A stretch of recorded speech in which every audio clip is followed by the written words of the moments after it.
ఆత్మజ్ఞానం ఎవరంటే వారు బోధించవచ్చా? ఆత్మజ్ఞానాన్ని ఎవరు బోధించినా మనం ఆత్మజ్ఞానం అందుకోగలమా? దీని గురించి ఒక చిన్న కథ విందాం. సాధకవర్మ అనే రాజు ఒకానొక రాజ్యాన్ని పరిపాలిస్తుంటాడు. తను చిన్నప్పటి నుంచి కూడా రాజకుటుంబంలో పెరిగినవాడు కాబట్టి రాజకుటుంబంలో ఉన్న అన్ని భోగభాగ్యాలను అనుభవిస్తూ రాజ్యపాలనను మొదలు పెడతాడు. తను చిన్నప్పటి నుంచి కూడా రాజభోగాల మధ్యలో పెరిగినా కూడా రాజు చక్కటి కార్యాలు చేస్తూ సత్కార్యాలు చేస్తూ తను మంచి పేరు తెచ్చుకుంటాడు.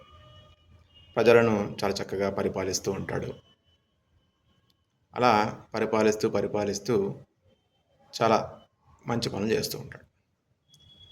దాంతోపాటే రాజభోగాలను అనుభవిస్తూ తను కొంతకాలానికి ఈ రాజభోగాల మీద తనకు విరక్తి కలుగుతుంది. అయితే తను నిదానంగా శాస్త్రాలను అధ్యయనం చేద్దాము అని శాస్త్రాధ్యయనం వైపు మొక్కు చూపిస్తాడు. అలా చేస్తూ ఉండగా తనకు కొంచెం శాస్త్రాలు చదువుతూ ఉంటే చాలా ఆసక్తికరంగా ఉంటూ తనకు మనశ్శాంతి దొరికేది. అలా ఒకానొక రోజు శ్రీమద్ భాగవతం చదువుతూ ఉంటే దానిలో శుక మహర్షి పరీక్షిత్ మహారాజుకు భాగవతం చెప్పడం వలన పరీక్షిత్ మహారాజు 7 రోజులలో ఆత్మజ్ఞానాన్ని పొందాడు అని తెలుసుకుంటాడు. అయితే అప్పుడు ఆయనకు ఒక ఆలోచన వస్తుంది. అరే, ఇంత సులభమైన మార్గం ఉందని నాకు తెలియదే, నేను కూడా ఇలాంటి ఒక మహాత్ముడి దగ్గర శ్రీమద్ భాగవతాన్ని తెలుసుకొని ఆత్మజ్ఞానాన్ని పొందాలి అనుకుంటాడు. వెంటనే తన మంత్రికి కబురు పెట్టి ఇలా ఒక మంచి ఉత్తమమైన పండితుల్ని వెతికి శ్రీమద్ భాగవతం నాకు చెప్పించండి అని అడుగుతాడు. అయితే మంత్రి వెంటనే మహారాజా, మన వివేకపురం రాజ్యంలోనే రాజా శర్మ అనే ఒక పండితుడు ఉన్నాడు. తను భాగవతం సాంగోపాంగంగా చాలా అద్భుతమైన ఉదాహరణలతో చెప్తాడు. ఆయన ఎక్కడ భాగవతం ప్రవచనం చేసినా కానీ జనాలు తండోపతండాలుగా వస్తారు. అలాగే భాగవత ప్రవచనం చెప్పిన తర్వాత కూడా ఆయనకి ఎన్నో కానుకలు అలా వస్తూ ఉంటాయి. కాబట్టి అతనే మీకు భాగవత ప్రవచనం చెప్పడానికి అసలైన పండితుడు అని నా అభిప్రాయం అని అంటాడు. అయితే రాజు అవన్నీ కూడా విన్న తర్వాత, అవును, నేను ఆయన దగ్గరే శ్రీమద్ భాగవతాన్ని వినాలనుకుంటున్నాను, దానికి తగిన ఏర్పాట్లు చేయండి, తనకు రోజు ఎంత డబ్బు అయితే వస్తుందో ప్రవచనాల ద్వారా అంతకంటే ఎక్కువ డబ్బు మన ఖజానా నుంచి ఆయనకు ఇప్పించే బాధ్యత చేయండి అని మంత్రిని ఆజ్ఞాపిస్తాడు. మంత్రి వెంటనే రాజు ఆజ్ఞతో తీసుకొని రాజాశర్మకు కబురు పెడతాడు. రాజాశర్మకు అమితమైన ఆనందం కలుగుతుంది. అరే, ఒక మహారాజు దగ్గర శ్రీమద్ భాగవతం చెప్పడం, ఒక మహారాజుకే గురువునవ్వడం ఎంత గర్వకారణము అనుకొని లోపలే మురిసిపోతూ ఉంటాడు. తన స్నేహితులు కూడా, అవును, నీకు ఇంత మంచి అవకాశం వచ్చిందని చెప్పేసి తనను చాలా చక్కగా పొగుడుతారు. అయితే మరునాటి రోజు రాజాశర్మ సాధకవర్మ దగ్గరికి వెళ్తాడు. వెళ్ళినప్పుడు రాజు, ఓ మహాపండిత, మీరు నాకు శ్రీమద్ భాగవతాన్ని బోధన చేయాలి, నేను మీ దగ్గర నేర్చుకుంటాను అంటే రాజాశర్మ తప్పకుండా నేను మీకు శ్రీమద్ భాగవతాన్ని చెప్తాను అంటాడు. అలా భాగవతం ప్రవచనం మొదలవుతుంది. 2 నెలలు అలా గడిచిపోతాయి. రాజు శ్రద్ధగా భాగవతాన్ని వింటూ ఉంటాడు. అయితే 2 నెలల తర్వాత రాజుకు ఒక అనుమానం వస్తుంది. అదేంటి, 2 నెలల నుంచి నేను శ్రద్ధగా వింటున్నాను, నాకు ఆత్మజ్ఞానం వచ్చినట్లు ఏమనిపించట్లేదే అని అనుకుంటాడు. అదే విషయాన్ని రాజాశర్మ గారితో చెప్తాడనమాట. ఓ మహానుభావ, నాకు 2 నెలల తర్వాత కూడా ఆత్మజ్ఞానం ఏమాత్రము వచ్చినట్లు అనిపించట్లేదు, దీనికి కారణం ఏమై ఉంటుంది, దీనికి కారణం మీరు రేపటి లోపల నాకు తెలపండి, లేకపోతే మీకు వస్తున్న రాజలాంఛనాలన్నీ కూడా ఆగిపోతాయి అని చెప్పి పంపిస్తాడు.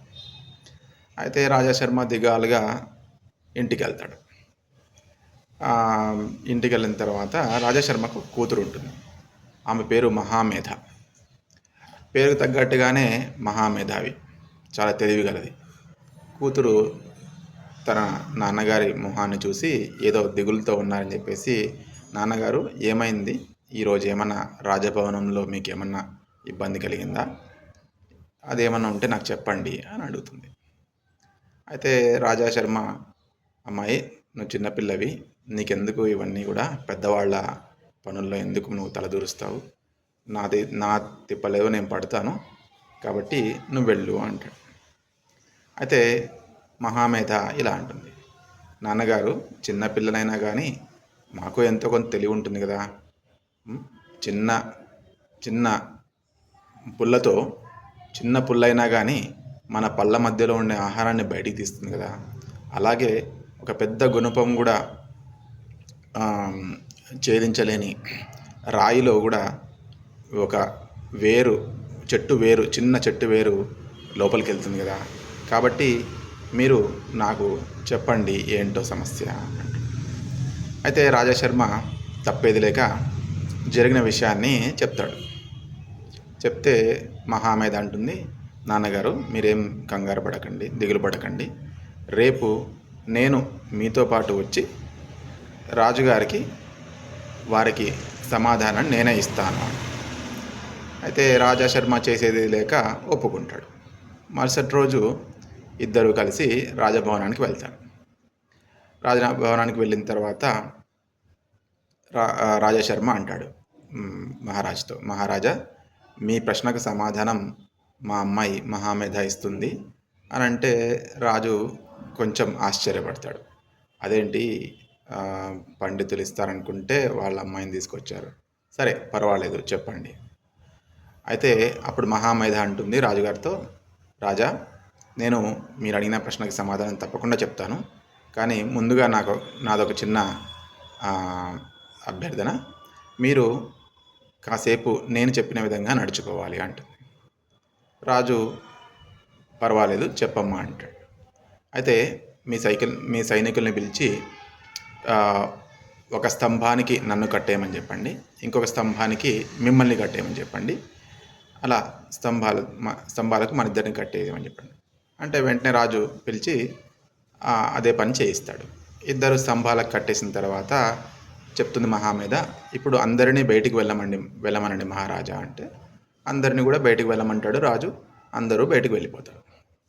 అప్పుడు మహామేధ గట్టిగా అరుస్తుంది, రాజా నన్ను వెంటనే వచ్చి ఈ బంధనాల నుంచి విడిపించండి, దయచేసి నేను కట్టబడిపోయినాను అని. ఏ అమ్మాయి, ఏం పరిహాసం ఆడుతున్నావా, నేను కూడా ఇక్కడ కట్టబడే ఉన్నాను కదా, నేను ఎట్లా వచ్చి నేను విడిపించగలను, ఎందుకు ఇలా చేస్తున్నావు అని అడుగుతాను అనమాట. అంటే అప్పుడు వెంటనే మహామేధ అంటుంది, రాజా మీ ప్రశ్నకు మీరే సమాధానం చెప్పారు, ఎలాగైతే ఇక్కడ నేను కట్టబడి ఉన్నానో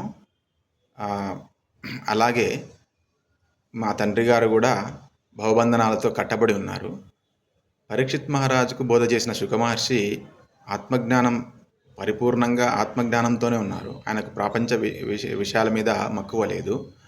అలాగే పరీక్షిత్ మహారాజు కూడా తను కూడా పూర్తిగా ఆత్మజ్ఞానం కోసం తపించే ఉన్నాడు. అదే ఇక్కడ మా నాన్నగారు అయితే మీరిచ్చే ధనం కోసము ఆయన భాగవతం చెప్పడానికి పూనుకున్నాడు.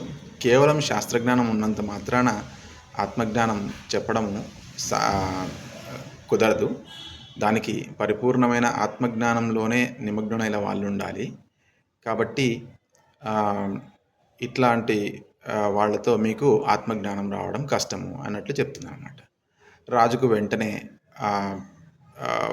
సత్యం బోధమయ్యి వెంటనే అనుకుంటాడు, అవును ఇది కరెక్టే అనుకొని అందరిని పిలిచి ఆ కట్లు విప్పిస్తాడనమాట. విప్పించిన తర్వాత అందరూ ఎక్కడ వాళ్ళు అక్కడ వెళ్ళిపోతారు. అదే రోజు రాత్రి రాజు ఎవరికి చెప్పకుండా అంతఃపురం నుంచి వెళ్ళిపోయి హిమాలయాలలో ఎవరైనా ఆత్మజ్ఞానం కలిగిన మహర్షులు ఎవరన్నా కనపడతారేమని చెప్పేసి వెతుక్కుంటూ వెళ్ళి అలా తన ఆత్మజ్ఞానం యొక్క శోధన వైపు వెళ్ళిపోతాడు. ఇది కథ.